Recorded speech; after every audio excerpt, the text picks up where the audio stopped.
সেই জায়গায় একটা তৃতীয় পক্ষের অবদান কিন্তু বেশ ভালো ছিল আপনি বলতেই হবে, কিন্তু দেখেই বোঝা গিয়েছিল। বাট ক্লিয়ারনেসকে নষ্ট হয়েছে, তাই from the only assist alive from the side of our team, সকলের প্রিয়, সকলের পরিচিত যে নামটি আমাদের হাসির রাজা গেমিং উইথ সালহা একজন প্লেয়ারকে আছে।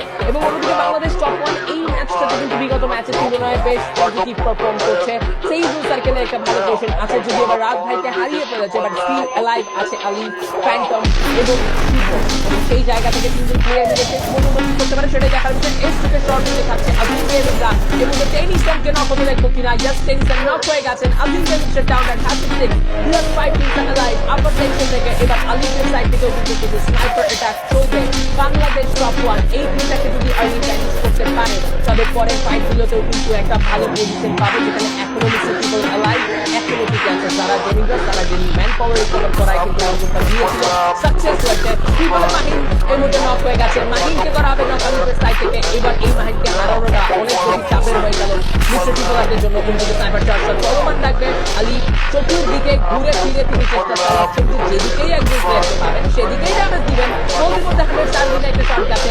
এবার লেফট সাইডটাতে বেশি ফোকাস তিনি, একটা স্কাইলার যাবে, এই জায়গায় বিপদে পড়তে পারে। 100 ব্যাক টু ব্যাক ইনফ্লেশন, একটা আলিফ গেমিং এর দুর্ধর্ষ লড়াই আমরা দেখতে পাবো। আবারও একটা যাবে, একটা স্কিল স্কাইলার শট থেকে নক করেছেন একজন, আরো একটা শট যাতে যেতে পারে। দুটো প্লেয়ারকে নক করা পসিবল হবে কিনা দেখার বিষয়। ড্যামেজ ডিপ করেই যাচ্ছেন একের পর এক। তারা গেমিংয়ের প্লেয়াররাও সেখানে কিন্তু শর্টে অ্যাপ্রোচ করতে পারে, রাউন্ড বের করার চেষ্টা চলবে। এবং আরো একটা কিল অ্যাড হয়ে গেছে আলিফের সাইড থেকে 9 কিলস, টিমের কাছে 14 kills. Bangladesh top one comeback দেখানোর মতো টিম কামব্যাক করে দেখাচ্ছে।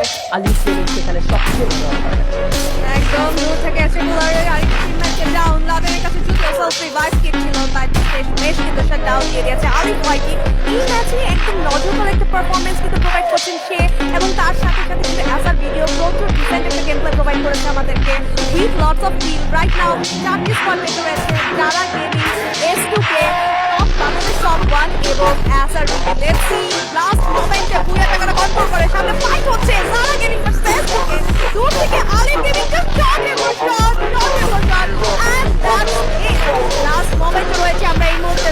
কি মনে হচ্ছে কারা নিতে এখান থেকে বুয়া অলরেডি 10টা কিল এবং ডিস্ট্রাক্টেড করে আলিফ গেমিং। এবার গ্রেনেডও ছুটছেন, যেমনটি স্নাইপার তেমনটি গ্রেনেড অ্যাটাক, আবার একটা 150 শট আলিফ গেমিং এর সাইড থেকে ফিনিশ করা হয়েছে। SR গেমিং থেকে the solver in the life on the side out. যারা গেমিং 1v2 সিনারিও, ম্যাচটা কাদের কাছে যাবে? 1v2 কিন্তু খুব একটা কষ্টের হবে না তার জন্য, যদি সেখানে তিনি ভালো পারফরমেন্স প্রোভাইড করতে পারেন। ফ্যান্টম শটে ঢুকছেন, স্নাইপারের শটটা যায়নি, সারাকে ফ্যান্টমের সাইড থেকেই করা হবে। একটা বুয়া বুয়া বুয়া for Bangladesh top one. Second ম্যাচে এসে কামব্যাক করে দেখিয়েছে, কারণ আমরা সবাই জানি ইনফ্লুয়েন্সার সেগমেন্টসে কামব্যাকের এক অনন্য নাম এই রাত ভাই।